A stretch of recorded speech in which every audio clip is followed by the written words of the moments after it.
Hello E39 source. Today I'm going to begin the manual conversion of my black E39 528. It's a 1996 with just under 200,000 Ks on it, so I'm not sure what that is in miles if you want to convert that, but almost 200,000 Ks. I was planning on doing this beside my house, but limited space, so I've come down to basically a barn. There's no lighting, so I apologize for the lack of lighting during this conversion. I'll show you the parts that you should need for making it manual. Obviously, a manual gearbox, a manual flywheel with the clutch, pressure plate, etc., the shifter linkage, a shift boot. I have not yet got a shift knob, and the clutch pedal assembly, and a manual drive shaft. The reason you need a manual drive shaft as opposed to an automatic drive shaft is the length is different because the manual gearbox is shorter than the automatic gearbox. First step, jack the car up. Got axle stands for the back because the rear wheels do need to be able to turn when you're moving the drive shaft to take out the drive shaft bolts. Front wheels, they're going up on, I don't remember where I put them, these here.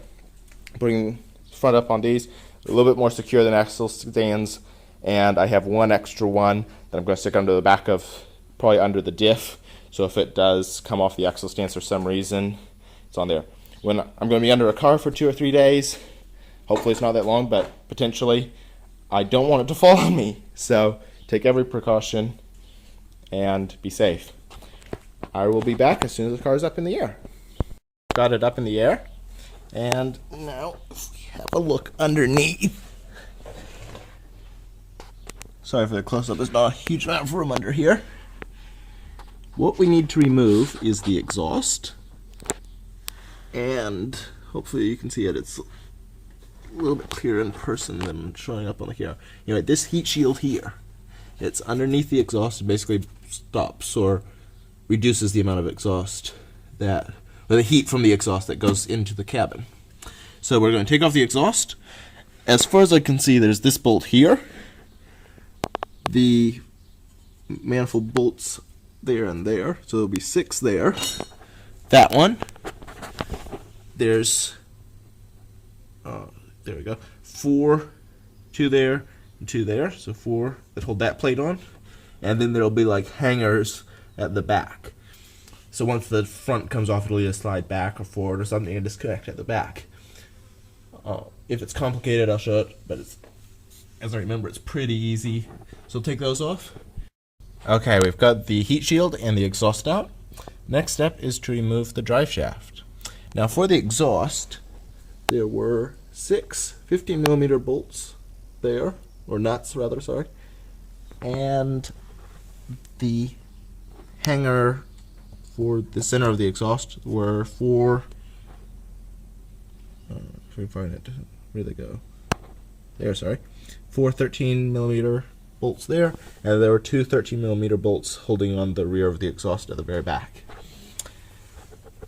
What we're going to do now is take off the 4 bolts here on this flange, 4 nuts there, the 2 nuts here that hold on the hanger bearing, and then there'll be some bolts at the back.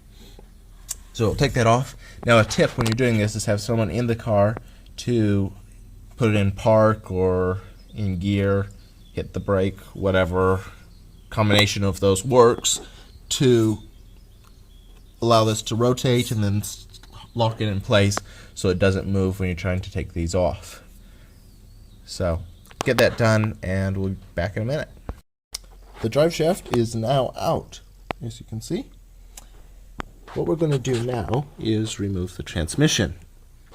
Now basically the steps are remove the bell housing bolts, remove the shift linkage, remove the oil cooling lines, and disconnect wiring. I almost forgot that. Disconnect the wiring, and then remove this and slide the transmission back and out. what we're going to do first of those steps is remove the bell housing bolts. Then the reason we're going to do it in that order is bell housing, shift, oil, and then this mount. This mount, the bolts are really easy to get to. They're just under this. You can just bend back this heat shield a little bit. The bolts are just there. If you undo the oil cooling lines before you undo the bell housing bolts, you're going to have oil dripping on you the whole time you're trying to get to the bell housing bolts. So that's what we're doing in that order. Now, as far as getting to the bell housing bolts, on a 540, the top ones especially are really, really hard to get to. I've had to remove an automatic transmission from a 540. They are hard to get to, possible hard to get to. On the 318 I did the manual conversion on, they were also hard to get to, but not as hard as on the 540. With a little bit of creative use of extensions and stuff, you can get to it. On this car, it's looking really, really easy. Mainly because I can see that bolt right there. I am very happy about this. Now on the 528, because it's the same engine as on the 328, but in a bigger chassis, you have more room. I can fit my, if I can get on camera, my fist up here between the firewall and the back of the engine. That means I can get a ratchet in there. Now for the very top bolts, this one here I'll probably do from underneath, but the very top one on the other side, I'd probably do that from the engine bay, which has pretty good access for that. So, 5 Series with the 6-cylinder engines, real easy. 540s, not so easy. So, we're going to take those out. It's looking pretty easy. We're going to take off the oil cooling lines with a drain pan underneath, because we don't want oil everywhere and be sitting in oil for the rest of this project. For the shift linkage, basically you loosen, I believe it's, let's see if we can get it right, this nut here, that nut loosens, it slides out of there, and then you undo this, sorry, camera, that nut, and then the shift line comes out, and it'll just hang until you take out the shift lever in the car. And then just these bolts. So I'm going to take out the bell housing bolts, and then show you the next step. One more thing I forgot to mention is you'll need to disconnect the torque converter from the flywheel. Now the way you do that on the 6-cylinder engines is you look up here on the side. It may be on the other side if you have left-hand drive. This is right-hand drive, so it is on the driver's side. And there's a little rubber mount, if I can find it here. This is what it looks like. There's this little rubber mount that goes in that hole there. And through that hole you'll see the bolts. There should be 4 of them on the torque converter going through the flywheel to the torque converter. What you'll do is, if you don't see one centered in that hole, you need to rotate the bolt on the front of the engine that turns the crankshaft until you see a bolt come into view. Loosen that one, rotate it until get the next one, and so on. There should be 4. Disconnect those, and then finish disconnecting the bell housing bolts. One more thing with disconnecting the bell housing is there are the bolts on this side. I've already removed these 2, and that one, the eTorx bolts. There is also an 8, I believe it's an 8mm bolt. There you can see it just to the side of that hole there. And there may be one on the other side. I think there's 2 8mm bolts. That one and one other one somewhere. But there's at least that one. It won't come away from the engine without those being disconnected, so don't forget those. Okay, my mistake. There's only 3 torque converter bolts. At least I can only find 3 torque converter bolts. You will know when all the torque converter bolts are out, because when you turn the engine from the crank on the front, the flywheel plate will move, but the torque converter can move separately. You can actually kind of turn the torque converter through here. So that there's the torque converter, that there is the flywheel. Anyway, got all the bell housing bolts out, except for that bolt. I still have to take that one out, and then that should be ready to come off. So what I'm going to do, disconnect the oil lines, the shift linkage, and this mount here which is the 4 bolts, 2 on each side, and it should just pull away. Now, before you undo all 4 of these bolts, make sure you have a jack under here.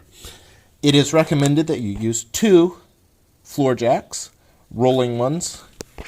If I can see mine. Mine's down there. You can see it kind of red by the wheel. I only have 1 here at the moment, so I'm just going to use 1. I'm going to get a block of wood to spread the weight, try to center it, and you don't want this to be lifted up. You want it to be so it just comes down onto the jack, and then let it kind of come down and back. It's pretty easy, but tricky at the same time. And that's pretty much it. So I'm just going to get this all disconnected and hopefully taken off of here. And I'll be back in a few minutes.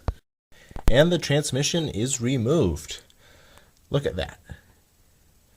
You wouldn't believe how happy I am at this point that that transmission is finally gone and done with. We are well on the way to making this manual. Now, one thing I'd just like you to notice is this here. This is all pre-cut for a manual transmission because they didn't want to have to make separate bodies for a manual transmission and an automatic transmission, so the bodies are actually identical. With the E39 and also all the E36s I've seen. The one exception that I do not know about is the 540 wagon. My guess is that it has this as well. I cannot guarantee that because I have heard that the 540 wagons only came in automatic, so it's possible that they didn't have the pre-cuts. So I can't comment on that, but the 540 that I used to have had this pre-cut, even though that was an automatic, factory automatic. This one did. Every other 5 Series I've seen has that pre-cut. We'll cut that all out in a minute and I'll show you it. And we'll look at the brake pedal assembly and see if there's a pre-cut for the clutch as well. There is on the E36s. Everything's pre-cut, everything lines up, it's got all the mounts, everything, automatic or manual, they all have the manual mounts. What we're going to do now is remove the automatic flywheel. The flywheel is of course different for the manual transmission, so we're going to take these bolts out. They look roughly like 18s or 19s, I'm not quite sure which, but we'll take those out. They are on there quite tight, so you need a good bit of force. If you have an air gun, this would be a great time to use it, but I don't have air here, so just do it the old-fashioned way. I'll be back when that's off, and we'll go inside and remove the automatic shifter before we put on the new transmission and get this thing done. Alright, we've got the flywheel bolts off and that triangle plate that goes on the front. And we'll take this off as well. Put that over there. Alright, now this here we'll just pull off. It's kind of wedged on there. It's pretty tight, so you might need to get like 2 pry bars behind that or something. Pull that off, that'll come off pretty easily. What I've done here is I've removed that little piece of foam, insulation, sound deadening stuff that was over this. And you'll see the part of the car that holds the manual shift linkage. In here is a little, well, what will mount in here is a little rubber bushing. I'll show you when I put in the gear shift linkage.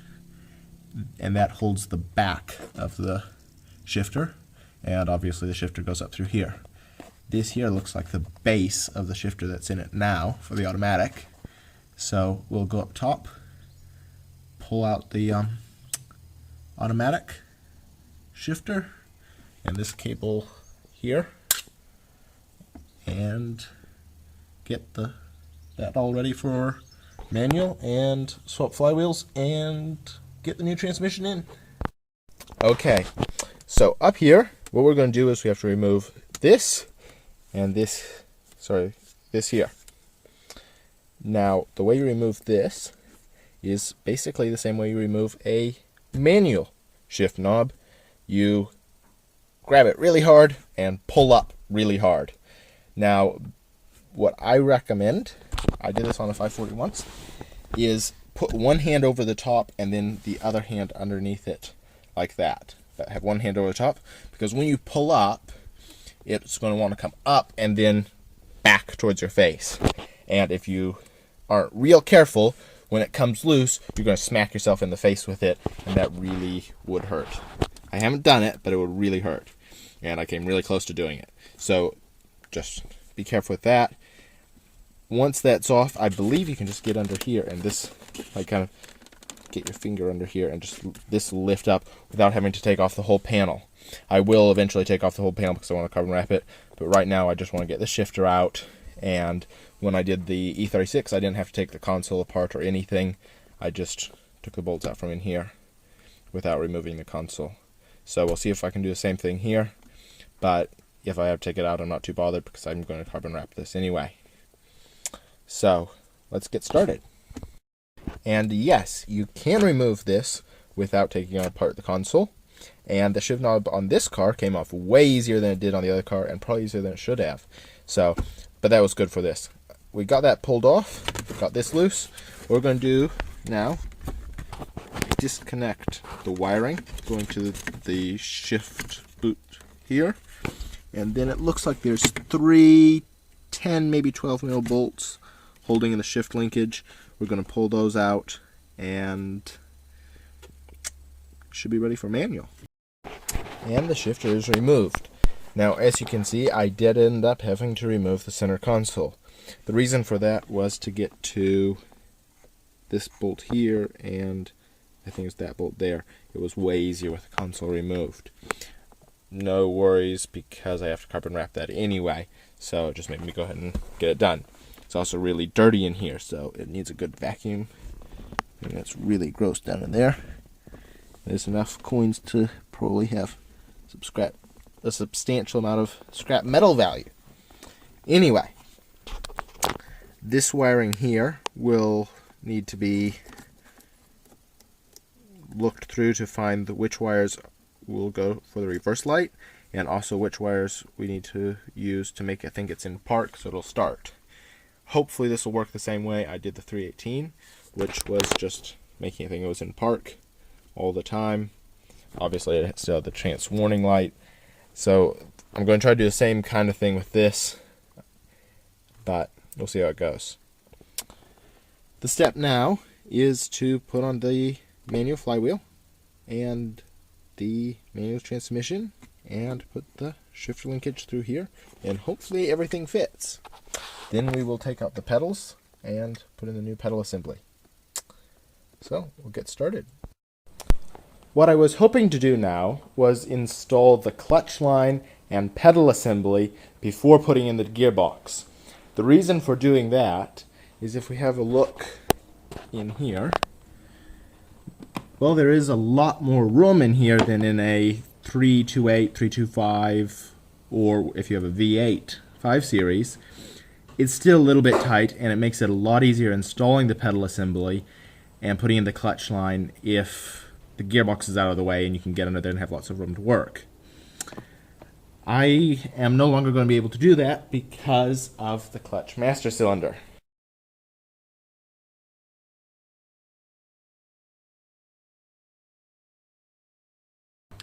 Now, if you are replacing lots of parts on the transmission for long service life, etc., now is the time to do it before you put in the transmission, obviously. A lot of people get new clutch, new pressure plate, and possibly even a new flywheel when they do this. Unfortunately, I cannot afford that. Eventually, I will be doing that and possibly upgrading to a performance clutch, etc. This is a get-checked gearbox, and, well, it's a good gearbox and should handle the power very well. I would eventually like to go to a ZF gearbox and even replace the engine in the car from a 2.8 to the 3.2 M3 motor. So, using a used clutch that seems to be in decent condition and used bearings and stuff like that, well, it is a shortcut. I'm not too bothered, and these gearboxes aren't as hard to take out once you know how to do it as a lot of people think they are. So, I've already installed the flywheel in the car. Let me duck under there and show you. I do have to torque those bolts up. I'm not sure exactly what the torque is. I will look that up in just a minute and hopefully give you an answer. If not, I'll just do them all to the same torque and something pretty tight. You don't want those bolts coming loose. The biggest thing is just that they're all even at whatever torque you pick, but there is a set torque that they are supposed to be, and if you can get it to that, that is ideal. After those are torqued up, I'm going to use the clutch alignment tool, put the clutch in and the pressure plate. I'll show you how I use the tool. It's what the instructions on the back of the clutch alignment tool package said, and it worked fine in 318, so I'll show you how I do that. Once that's all installed, we'll start on the gearbox. So let me get that sorted and I'll be right back. Okay, I've got the flywheel bolts torqued up. See them in there? Look just the same as they did before. I torqued them in several different stages. I did put them all in pretty tightly, then all to about half the maximum torque, and then to full torque. Now I've had trouble finding the exact torque that those bolts are supposed to be at, and the best I've come up with is two different numbers, either 78 or 88 foot-pounds. My torque wrench, which if I can find it, there it is there, only goes up to 80 foot-pounds.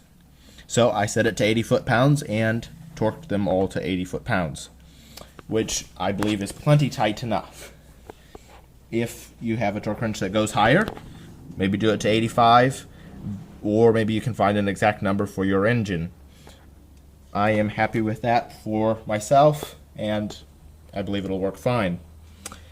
Now, what a lot of people do, and if you are lucky enough to have the special tool, there's a little plate that bolts to the back of the engine along part of where the gearbox surround bolts on and holds the flywheel in place so you can torque it down.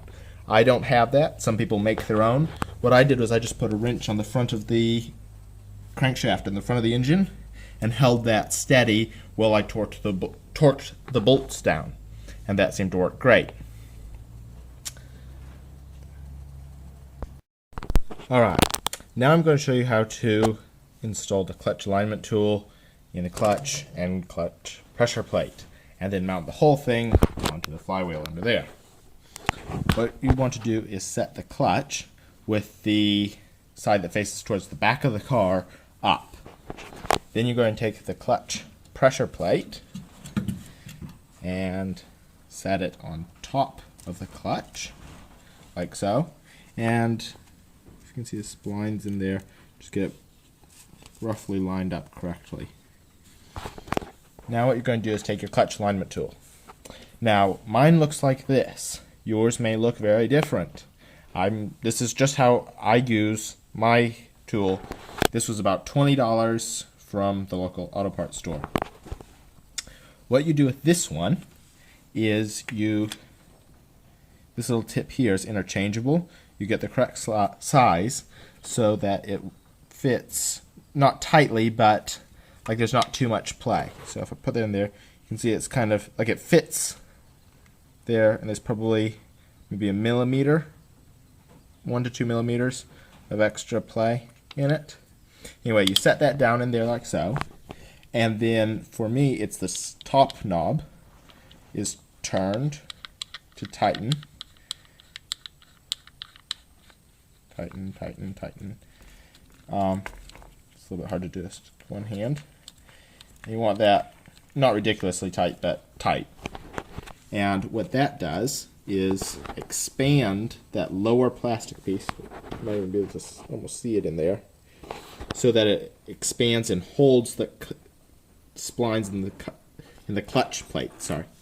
Now what we're going to do is take this lowest most knob and tighten that, and what this will do is tighten on the pressure plate spring here. And what we want to do is not get that super tight, but tight enough it'll hold it. Now what we're going to do is turn this over, and I can't do that with one hand, so I'm going to have to set the camera down.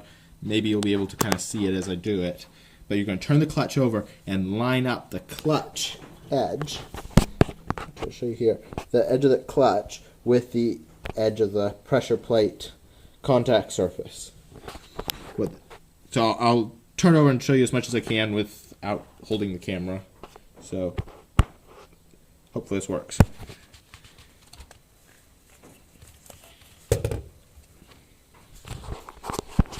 Okay, so with it turned over, you can see it's actually pretty close to lined up along there, but it's a little bit out. So I'm just going to move the clutch around a little bit until it's as lined up as it can be.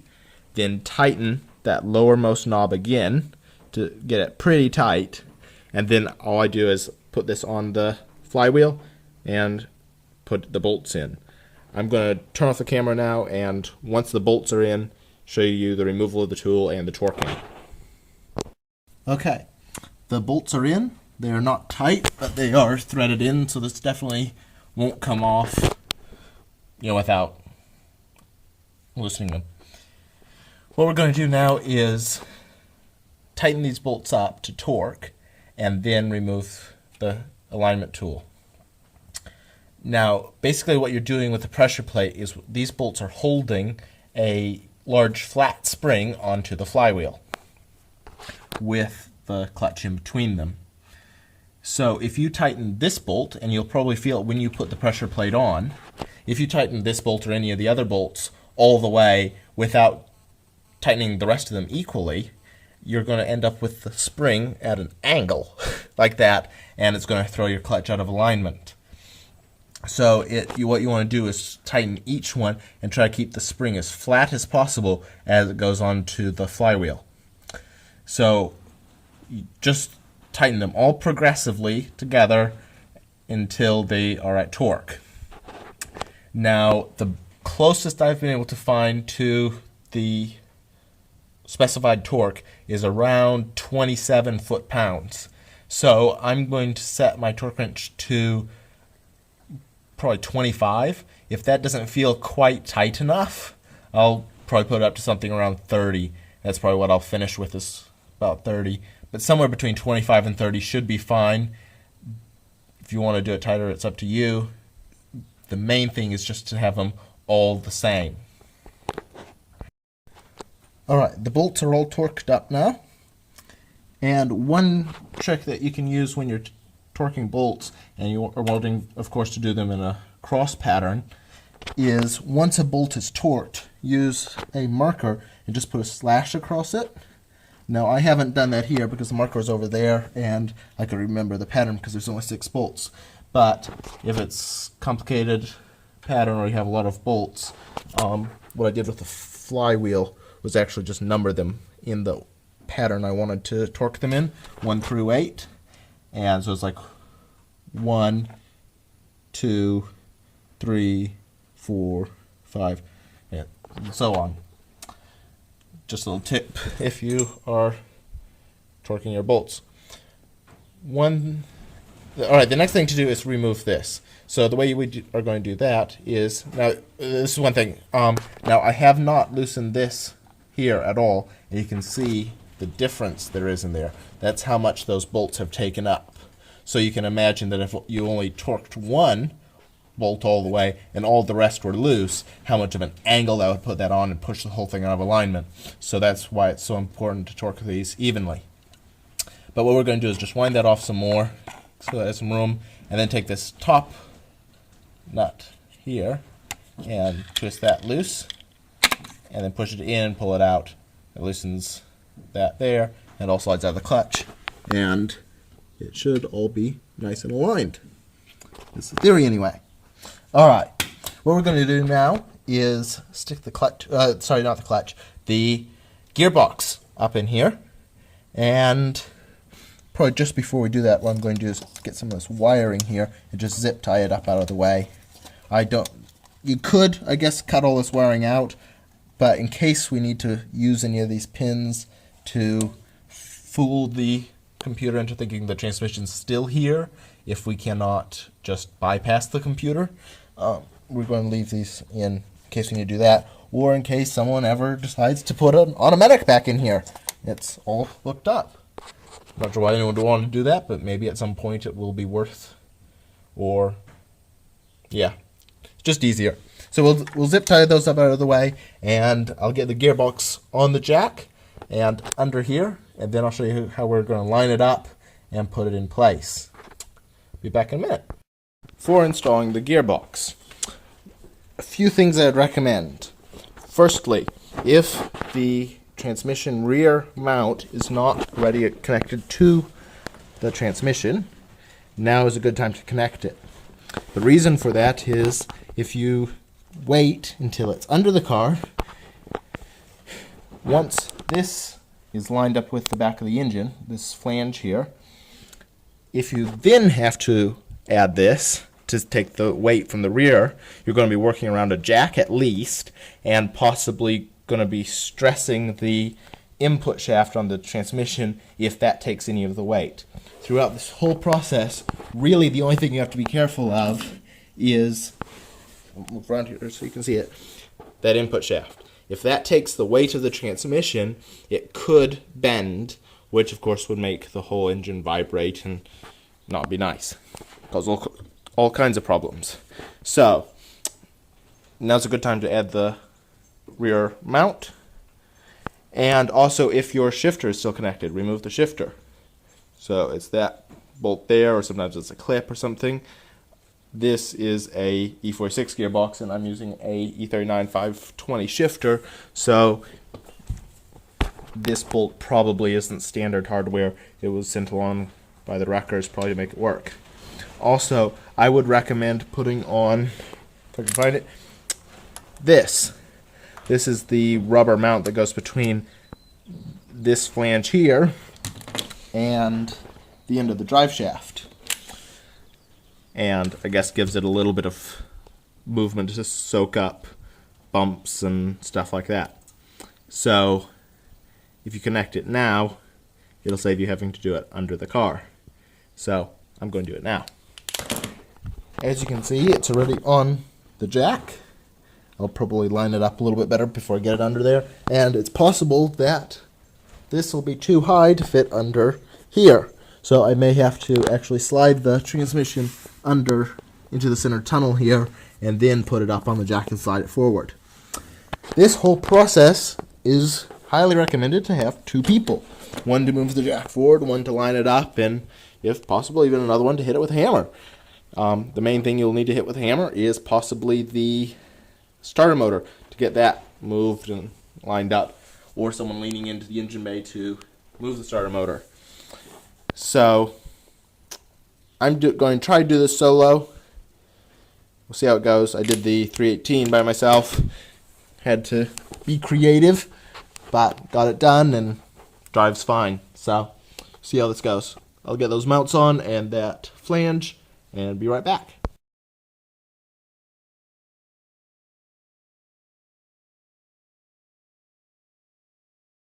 Alright, the shifter is now in place. It is not bolted in, but this pin here is through there, though I have not yet put the clip on it. What I want to show you is how to install this clip here that holds the back of the shifter in place. Now this, I don't know if it's a new part or it was likely a replacement part for the car that this came off of. If that is useful to anybody, I believe that is the part number. This says it's made in the Czech Republic. So anyway, the way this works is this is a bushing. It's got this rubber mount in there, and if your shifter has lots of movement in it, like if it's loose in gear or whatever, it's likely that this part here that I said was supposed to be held rigid isn't. It has a little bit of movement in it, and that's probably because this part here is worn out. What I want to show you is how it is installed into this part here, to that clip that's welded onto the car. You need to line this up. Now, the way you do that is you look on one side of it, and you'll see how it's actually got this little cutaway in the back of it. So that part faces towards the rear of the car, And you'll see that if you look up in this bracket, one side here is flat and one side is curved. If you look on here, you'll see the front of this is curved and it has this cutout. That cutout goes up against that flat part there. Now, what you'll need to do is have this front end all in place. It doesn't have to be bolted in, but all in place like that. And then you'll want to take this with the cutout facing up and towards the rear, put it over the pin on the back of the shifter. Push this forward here. And lift it up into place. Now you can hopefully see it's not quite far enough forward, so I actually have to push it on there a little bit more. And it's tight. Anyway, what I'm going to do is just try to show you. Now you can see it's under the paper, but you can see kind of that ridge there. That ridge will click up into that edge of the bracket. So what you want to do is try to get this at kind of angle. Get one of those in, and then just push it up until the other one's in. Now I'm going to try to set the camera down on my chest as I push this up. So hopefully it'll be on camera. We'll see how it goes. Try to get this lined up. Alright, hopefully this works. Get the shifter boot up there. Push this so it lines up. Alright, this might be off camera now. Push that up so it clicks in place. Hopefully you saw that. If not, sorry, I don't have more than 2 hands. Anyway, that's it in place there. So you hopefully heard it click into place. You see that's just ahead of that there. It's firm, it's not going anywhere. That's all in place. That's the way it should be. Alright, moving up to the front. What I'm going to do now is install the bolt through there and put the little clip on the shifter. And that will be done.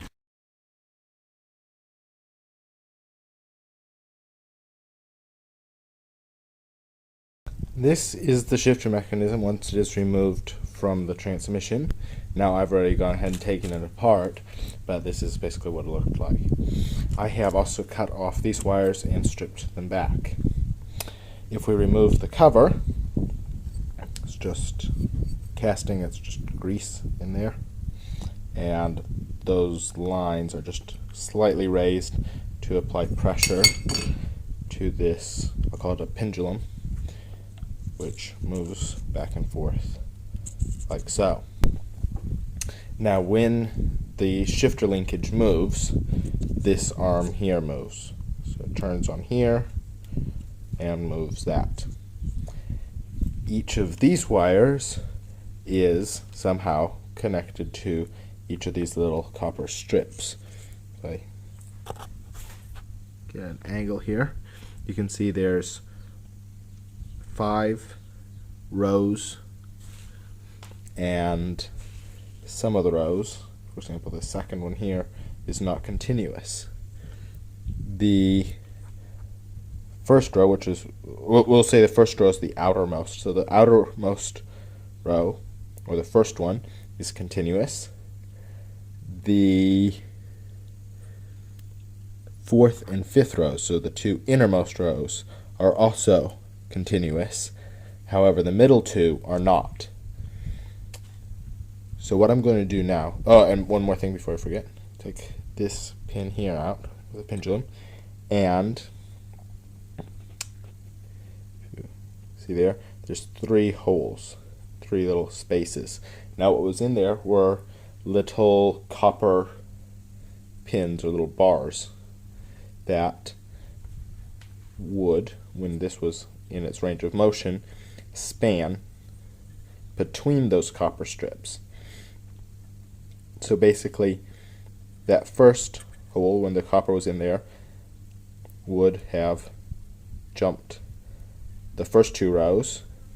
The second space would have jumped the 3rd and 4th rows, and the 5th space, as it overlaps, would have jumped the 4th and 5th. So you have one jumper for 1st and 2nd, another jumper for let's see, third and fourth, and one for fourth and fifth. As far as I can see, nothing ever jumps between second and third. So the first two rows are independent, and the last three rows can at some point be all connected together. What this system does is allow you to have many gear selections with only a few wires, or fewer wires than you would.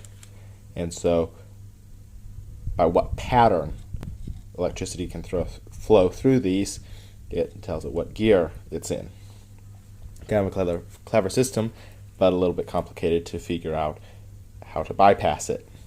The good news is that as far as I can tell, there's no resistors or no digital signal coming from this, so it will be a matter of just splicing wires together once I figure out what pattern these go in to get the signal I want.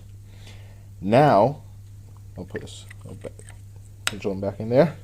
What I have to do is figure out which of these wires corresponds to which of these rows, and if the split rows are actually continuous and just not on the surface. Once I figure that out, I will figure out what, when it's on this side is in park, what connectivity is between the rows, etc., and try to splice it all together. It's going to be a little bit time consuming and a little bit mind numbing, but hopefully I'll be able to sort something. Before I spend too much time on this, I'm actually going to have a look up on the internet and see if there's any pinouts that says, the orange, yellow, and black wires spliced together makes it think it's in park, something like that. So I'm going to have a look at that first, but if not, I'm going to be checking connectivity and splicing it together. In case you're doing this on a transmission that is not this version of Jayco transmission, I will just show you quickly how to check connectivity between and see which wire goes to which thing. The reason I'm doing this way instead of just looking is they've put some sort of like sealant. It's like just a glue there. That's not a panel. It's actually just like filled with glue. So they've like wired it and then just put basically a really top quality version of hot glue across it and sealed it in. So the only way to get that off would be to cut it. So what you'll need is a voltmeter. Let me switch camera hands. My hand's greasy. And you want to go to the resistance setting. So that's that little symbol there. So that's volts AC, volts DC, and resistance. So we'll go up to that one. Like that. And grab our two pins. Doesn't matter which order they go in. And if you put, trying to do this with one hand is rather difficult. I'll try to spin that on there. Hopefully it stays. Alright, so that's on the red wire. It's no longer on the red wire. But let me just explain this. Alright, it's too hard to do on camera. I'll just explain it. You put that on one side, put your other pin, and just go across the terminals like so until you find one where it says it has resistance. Now, because this is all copper and it'll have very low resistance, but right now you can say it says it has infinite resistance because there's no connectivity between them. But if I touch them across this vise here, you'll see it's going up to some resistance. Alright? So when you see a number come up, you know you have resistance. And hopefully not a lot of resistance, but there will be some resistance, and that means you have a circuit. So on and so forth. So let me go look it up. If not, I'll be playing with this for probably about 3 hours, try to get the wiring done, and then I have to figure out a way of splicing the reverse wire from the transmission into these to make it go to reverse, and hence have all the backup lights, etc. come on, and also be able to think it's in neutral so that the it'll start. So off to do that. So I've had a look on the internet, and as far as I can see, there are no articles or sorry, the water pump just kicked in, articles or photos on the wiring pinouts for this switch. So I'm just going to show you how I'm going to solve this. I won't film me solving it because it's probably kind of going to be a long, boring process. Anyway, there are, let's see here, 1, 2, 3, 4, 5, 6, 7 different copper bands and 5 wires. So once I figure out which wire connects to which band, or possibly some wires connect to multiple bands, or possibly some of these are merely bridges, because as I said before, this arm bridges between them, so hopefully you get the idea. So what I do is I have 5 different writing utensils, from a marker, pen, different colored pen, and a pencil, and so I have 5 different things there. I'm going to check the connectivity between each of these and its corresponding band, and make that shape on the paper with that utensil representing a certain color wire. Then I will have that pattern basically transferred here, except I will be able to clearly see which band corresponds with which wire.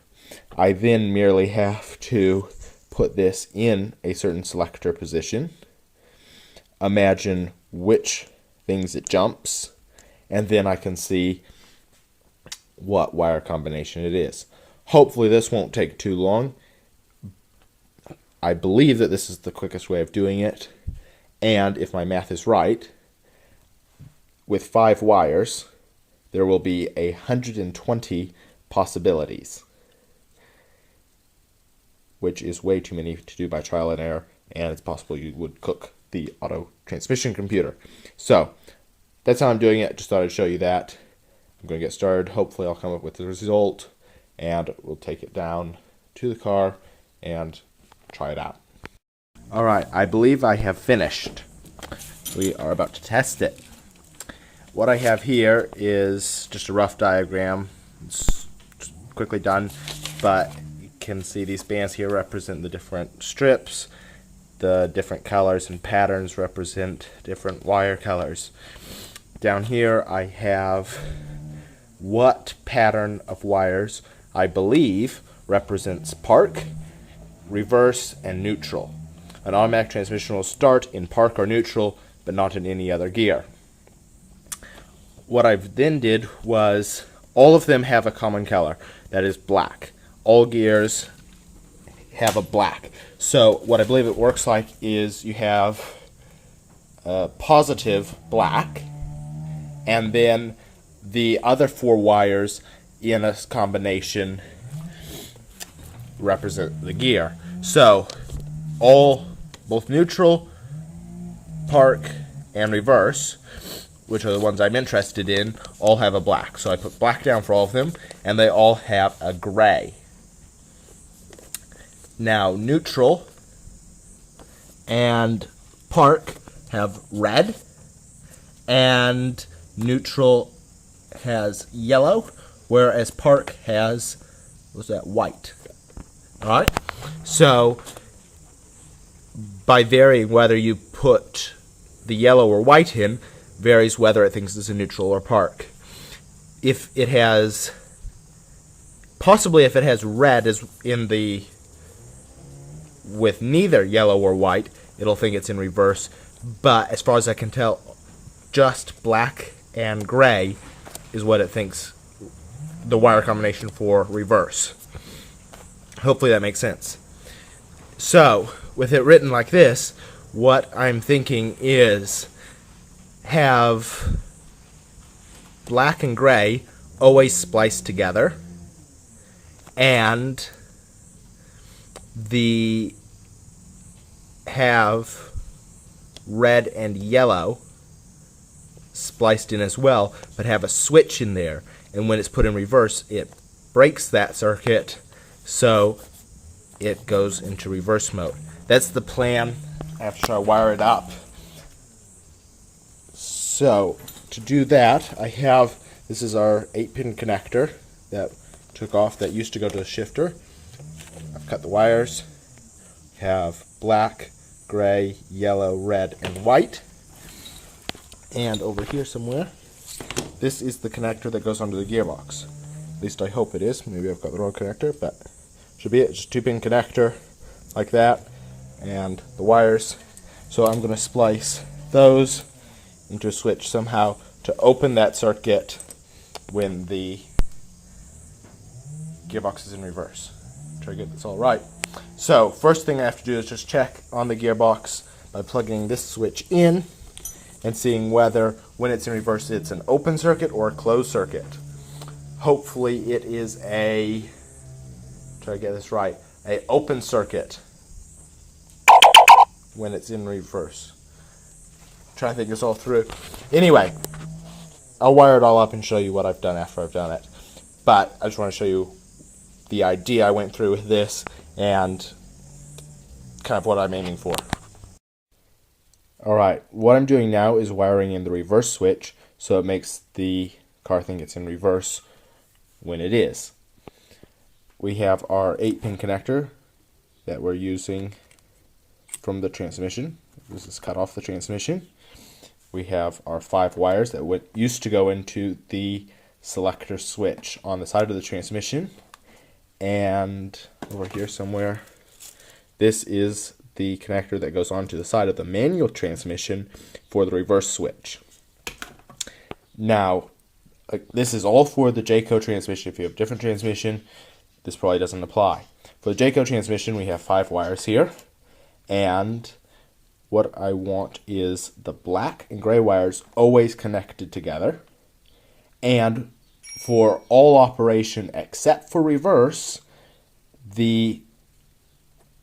we'll call it an orange and yellow wire connected not only together, but to these other wires as well. So all 4 of these wires will be all spliced into one connector for normal operation except for reverse. For reverse, all we want connected together are the black and gray wires.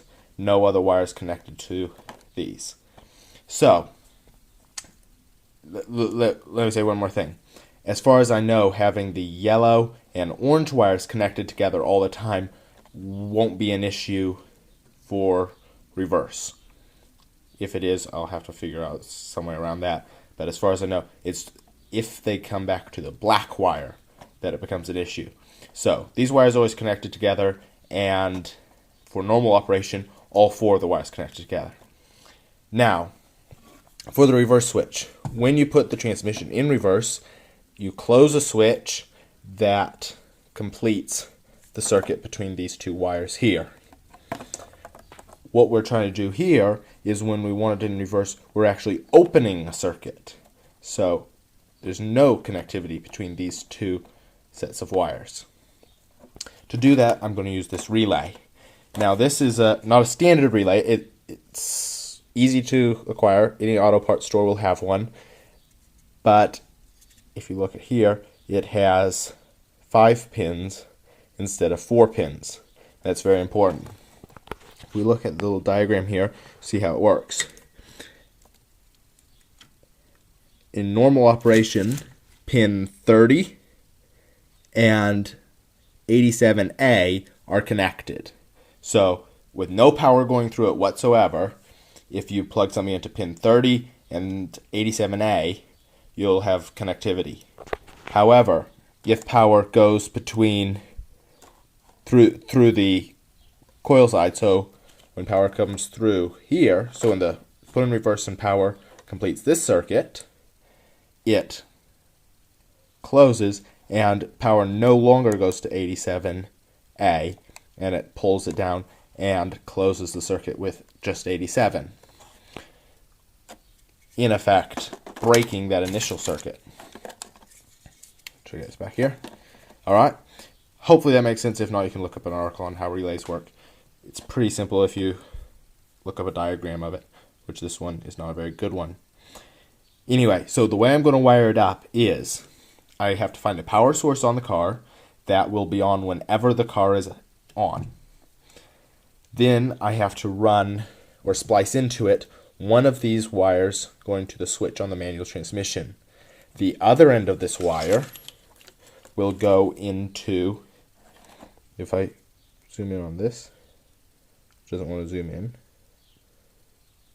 that right there, which is pin 85, and then I'll have another wire going from 86 to ground. So we'll have a circuit there whenever it's in reverse. When it's not in reverse, we won't have a circuit. Then I'm going to take one group of these wires, so these two wires here or those two wires there, and put them on 30, and then the other one on 37A. So with normal operation, with no power going through the relay, it thinks it's in neutral. When we put it in reverse, it activates the magnetic coil and pulls or opens that circuit. We don't need anything on 87, which would be what it would be closing to when there's power going through the relay, because we just want this to be an open circuit. That's the way I'm going to wire it. It should work. I'm going to wire this all up, get it all taped up and neat, put it on the car. I'll find a 12-volt power source. Just any 12-volt power source will do, so long as it's on when the car's on, and test it out and see how it works. Wiring is now complete. I have ditched the relay I showed you in the last clip for this snazzy purple one. This is from the fuse box of an E36 that I had lying around, and the reason I swapped them is the one I got from the auto parts store was junk. I'm not sure what's wrong with it exactly, but both, basically pins 87 and 87A were always connected together, which they shouldn't have been, and it worked like a normal relay. It didn't have the function I wanted. This one here, the camera's probably not going to show it, but it has exactly the same diagram on it as on the one I showed you before, but this one actually works like it should. When I put in the other relay, basically it always thought it was in reverse, unless of course it went into reverse and then it thought it was in neutral. So that was no good for what I wanted. This one now works perfectly, as I shall now demonstrate. If I turn the key to position 2, you'll see it is in neutral, and if I push this over and up for reverse, it goes into reverse, and the mirror tilts down, and the lights come on in the back, etc., etc. And I'll pull it out of reverse, and it goes over to neutral, mirror comes back up, lights go out, and everything is happy. So, that's all worked.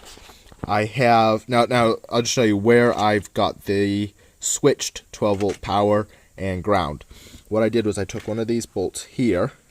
As you recall, there were 3, one there, and one there, that held in, I think, a shifter mechanism for the auto.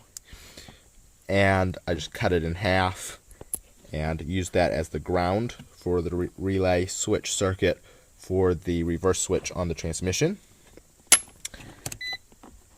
The switched 12-volt power came from this little connector. I'll just turn the car off. That went into the shifter selector. I'm not sure why it has 6 pins or what they all do. There are 2 yellow and red wires. They're kind of bright colors. Those are both constant 12-volt powers. I don't believe that those would work. They will work, like they'll do what you want it to do, but the problem is that because they're constant 12-volt power, you have a very high risk of running the battery flat. So the wire you want is the purple and white wire, and the way you test is just cut it, get the car side, obviously not the switch side, stick the multimeter in it. It should have no power when the car's off. When the car goes to accessory or position 2, it should have 12-volt power. That one did. wired it all up. So I wired that directly into one side of the reverse switch. Then it goes to the transmission reverse switch, then comes up into the relay. And then on the other side of that, the relay goes to ground. I have a circuit. Then the other side goes to the 8-pin connector. Hopefully that all makes sense. Anyway, it all works. I'm happy. What we're going to do now is just zip tie up underneath the car. Some things are hanging a little bit loose, and should be finished with that. Then I'm just waiting for the shift knob to come. And on to what size diff you need for your manual conversion for a E39 6-cylinder. The factory manual ratio is 2.93, which is what this diff here is. This is from a 528i 96 and is a 2.93 ratio. This is all written by the wreckers I got from. The way you can tell the ratio of your diff is by looking at this little sticker here, and if I can get in on there, hopefully that's focused. See, this is 2.93. That's the ratio. Over on this diff here, it's a slightly different styled sticker, but that number there, 3.64, that's the ratio. Now, the manual cars, as far as I know, all came with a 2.93 ratio. Some of the 520s may have come with a slightly lower ratio, but as far as I know, all E39 6-cylinders came with that ratio. The automatic E39s came with multiple ratios depending on the automatic transmission they had in. There were options for ZF transmissions, GM transmissions, and Jatco, which is a Nissan transmission, and there may have even been a few other options. The type of transmission that came in the E39 was mostly dependent on the region to which that car was being shipped. For example, all the ones being sold in Japan came with Nissan transmissions. I have two such transmissions there. The Nissan ones happen to be junk, and yeah, they have a shift error and blow up after a while. Usually about the time they're 15, 20 years old, which is really annoying when you buy one. Anyway, the Jatco transmission ones from Japan usually come with this ratio here. This is what was in my E39 528 that this video is about. It is a 3.64 ratio, as I mentioned before, and with the manual conversion, revved at about 3,400. About 3,400 at 100 k's an hour or 62 miles an hour. Just to give you an idea of ratios. It was perfectly drivable, other than it was revving higher than I thought ideal at highway speeds. The worst part about driving it with this diff in it was first gear was a little bit low to start in. It was just a little bit too low, but second gear was just too high to start in.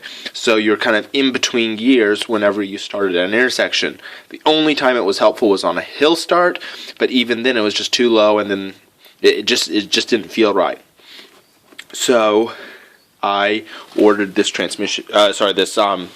diff here, and I discovered that not all E39 diffs are exactly the same.